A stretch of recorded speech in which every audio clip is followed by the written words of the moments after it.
আজকে আমরা আলোচনা করব ডে 30 নিয়ে, অর্থাৎ 30 দিনের ভিডিওটা আমরা আজকে আলোচনা করব। Final revision and speaking test, অর্থাৎ আমরা যে সম্পূর্ণ 30 দিনে যে আমরা সিজন 1-এ যে সিরিয়ালটা, সেটা লাস্ট ভিডিও ডে 30। আজকে আমরা ফাইনাল রিভিশন দেব এবং স্পিকিং টেস্টের জন্য আমরা কাজ করব। তো আমরা যে খেয়াল করে দেখি যে রিভিশন অফ দ্য কি টপিকস যদি আমরা খেয়াল করি, তাহলে আমরা কি শিখেছি এটা আমরা আজকে দেখব। যে আমরা এই যে 30 দিনের মধ্যে আমরা কি শিখেছি। আমরা ফ্যামিলি অ্যান্ড রিলেশনস, পরিবার এবং আত্মীয় যে নামগুলো আছে, যে শব্দগুলো আছে সেগুলো শিখেছি এবং তাদের দিয়ে বাক্য করা আমরা শিখেছি। যেমন my father is a teacher, my cousin lives in Dhaka, এরকম। তারপর আমরা ডেইলি রুটিন শিখেছি, প্রতিদিনে আমরা কি কাজ করি, যেমন wake up, breakfast, go to work, sleep, এগুলোতে আমরা বাক্য শিখেছি। তারপর আমরা শিখেছি হবিজ অ্যান্ড ফ্রি টাইম, অর্থাৎ আমরা যে শখ এবং অবসর সময় আমরা কি করি সেগুলো নিয়ে আমরা কথা বলতে শিখেছি। তারপর আমরা হেলথ অ্যান্ড ফিটনেস, স্বাস্থ্য এবং শরীর চর্চার জন্য আমরা কি শব্দ আমরা ব্যবহার করতে পারি কথা বলার জন্য, সেটা শিখেছি। তারপর আমরা যদি খেয়াল করে দেখি অ্যাট দ্য অফিস, অথবা অফিসে আমরা কি কথা বলতে পারি ইংরেজিতে, সেটা। তারপর হচ্ছে গিয়ে মেকিং রিকোয়েস্ট অ্যান্ড অফার্স, কীভাবে আমরা একজনকে অনুরোধ করব অথবা অফার দেব কোনো একটা কাজ করার জন্য, সেই সম্পর্কে আমরা শিখেছি। তারপর social media and phone in English, অর্থাৎ সোশ্যাল মিডিয়াতে যে সকল শব্দ আমরা দেখি ফেসবুক, ইউটিউবে বা গুগলে, সেই সকল শব্দগুলোর বাংলা আমরা শিখতে পেরেছি। তারপর এভরিডে ইডিয়মস অ্যান্ড ফ্রেজ, প্রতিদিন আমরা যে সকল প্রবাদ বাক্য আমরা ব্যবহার করে থাকি, যেগুলো সচরাচর ব্যবহার হয়, সেই সকল শব্দ আমরা শিখেছি।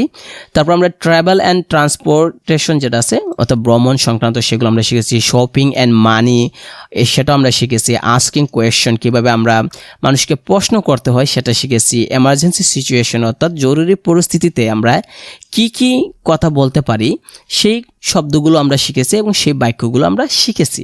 তো এই ছিল আমাদের মূল টপিক, হচ্ছে যে এই জিনিসগুলো আমরা শিখেছি 30 দিনের ভিতরে। তো আমরা যদি স্পিকিং প্র্যাকটিস করতে চাই বা টেস্ট দিতে চাই, তাহলে আমরা দেখতে পারি যে মিনি রোল প্লে, যদি আমরা খেয়াল করি ফ্যামিলি ইন্ট্রোডাকশনের ক্ষেত্রে আমরা বলতে হয় যে tell me about your family, তোমার পরিবার সম্পর্কে বলো।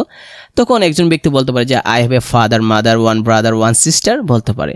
অথবা কেউ যদি বলে আমাকে যে ডেইলি রুটিন সম্পর্কে বলো, তাহলে আমরা বলতে পারি যে what do you do every morning, প্রতিদিন সকালে কি করো। তখন বলতে পারে I wake up at 6 AM, আমি 6টার সময় ঘুমতে উঠি। Eat breakfast and go to work, নাস্তা করি এবং কাজে যাই। তো আমরা যদি ইন্টারেক্টিভ এক্সারসাইজ দেখি, শূন্যস্থান পূরণ যদি দেখি, I wake up at 7 AM, আমি 7টার সময় ঘুমতে উঠি। শি ইজ মাই সিস্টার অথবা friend, can you help me, this shirt cost an arm and a leg. তারপর I feel under the weather today, মানে আমি একটু অসুস্থ বোধ করতেছি।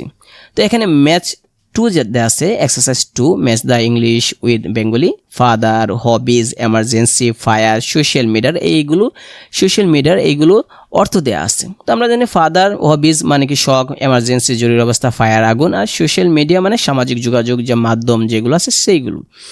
এখন দেখেন এক্সারসাইজ 3 দেওয়া আছে, স্পিকিং প্র্যাকটিস দেওয়া আছে। আমরা যদি খেয়াল করে দেখি যে I have one brother and one sister, can you help me, I feel under the weather today, I bought a ticket for the train. তাহলে আমরা এই যে শব্দগুলো আছে, এই শব্দগুলো দিয়ে আমরা বিভিন্ন ধরনের কথাবার্তা বলতে পারি, বা এই বাক্যগুলো দিয়ে আমরা যে কোনো ধরনের কথা বলতে পারি মানুষের সাথে।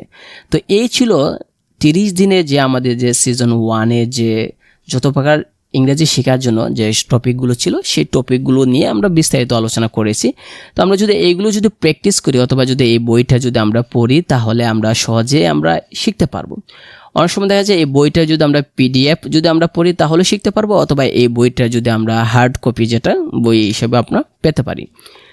তো এই সকল ভিডিওগুলো ডেসক্রিপশন বক্সে একটা লিঙ্ক দেওয়া আছে, ডেসক্রিপশন বক্সে ইউটিউবে ডেসক্রিপশন বক্সে একটা লিঙ্ক দেওয়া আছে, ওই লিঙ্কে ক্লিক করে আপনি পরীক্ষা দিতে পারেন। এই লিঙ্কে ক্লিক করার পর তাহলে যে প্রত্যেকটা অধ্যায় সম্পর্কে বা প্রতিদিনে যে আমরা রিভিশন দিয়েছি সেগুলো আমরা জানতে পারি।